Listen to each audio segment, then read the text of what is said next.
Have you ever heard about the Boston Tea Party? Okay, seriously, put your hand up if you didn't know anything about it. And now have your hand down. In case you haven't raised your hand yet, this is the story of the Boston Tea Party. The year was 1773. Across the 13 American colonies, frustration boiled like a storm waiting to break. For too long, Britain had taxed the colonists without allowing them a voice in Parliament. They called it tyranny, taxation without representation. The latest insult was the Tea Act. It gave the British East India Company a monopoly over tea. This meant that the colonists could only buy tea from the company, and they couldn't get any cheaper tea from other sources. Also, the tax revenue from the sale of tea would help pay off the debt the British East India Company had accumulated after the 7 Years' War. Too many colonists. This wasn't about tea at all. It was about power, who controlled their lives, Britain or themselves. On December 16, 1773, thousands of men and women gathered at the Old South Meeting House in Boston. The hall was packed, the air hot with debate. Some shouted for compromise, others for defiance.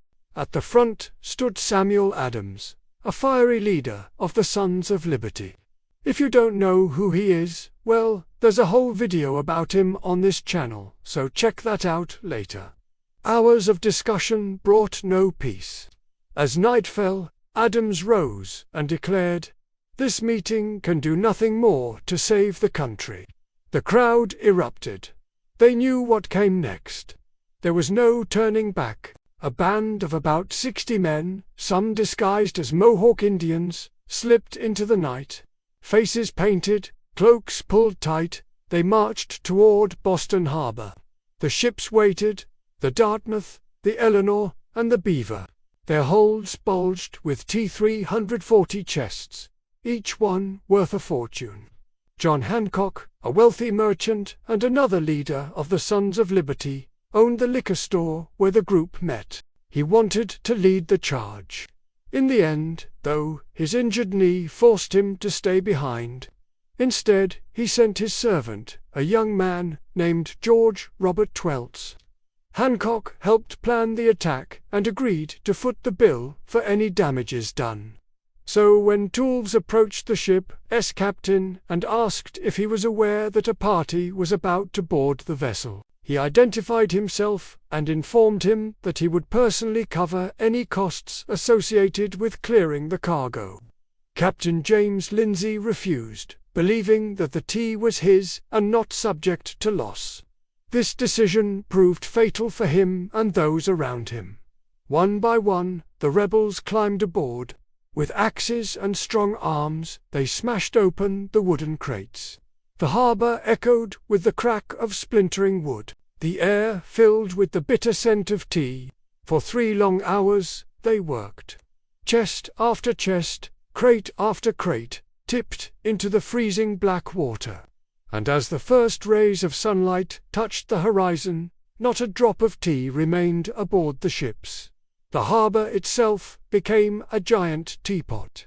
When dawn broke, the water was stained with leaves, the surface littered with floating fragments of crates. Not a drop of tea remained aboard the ships. But here is what made the Boston Tea Party different. No man was killed, no cargo stolen, no ships damaged. It was not vandalism, it was protest. A clear, deliberate message to the British Crown. We will not be ruled without our consent. And so the East India Company suffered a major financial loss.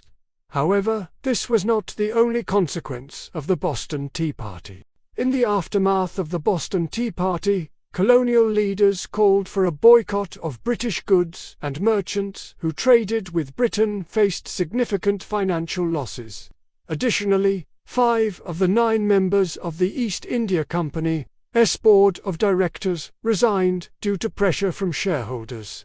This event was a pivotal moment in the growing tension between Great Britain and its American colonies. It marked a significant escalation in the struggle for independence and paved the way for the outbreak of the American Revolution in 1775. And now let me tell you why. You see, following the Boston Tea Party, the British government responded with a series of punitive measures known as the Coercive Acts, or the Intolerable Acts, as they were called in America. These acts were designed to punish the colony of Massachusetts and deter further acts of rebellion. One of the main provisions of the Coercive Acts was the closure of Boston Harbor, which effectively blockaded the port until the East India Company was compensated for its lost tea. This economic sanction aimed to cripple Boston's economy and bring the city to its knees.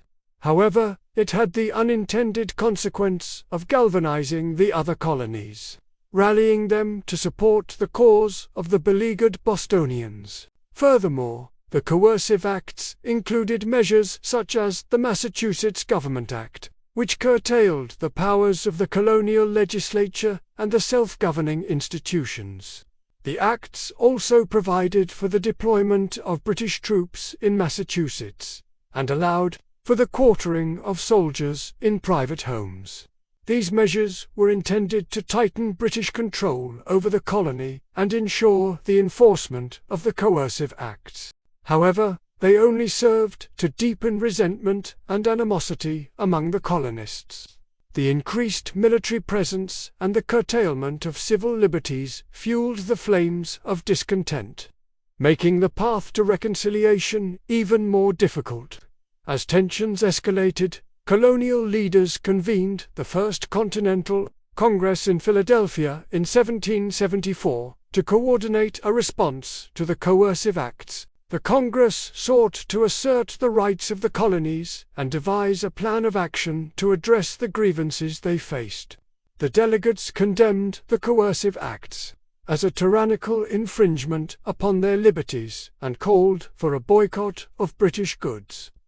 They also drafted a petition to King George III, outlining their grievances and appealing for redress. However, the king rejected their demands, viewing the acts as necessary measures to maintain order and authority in the colonies.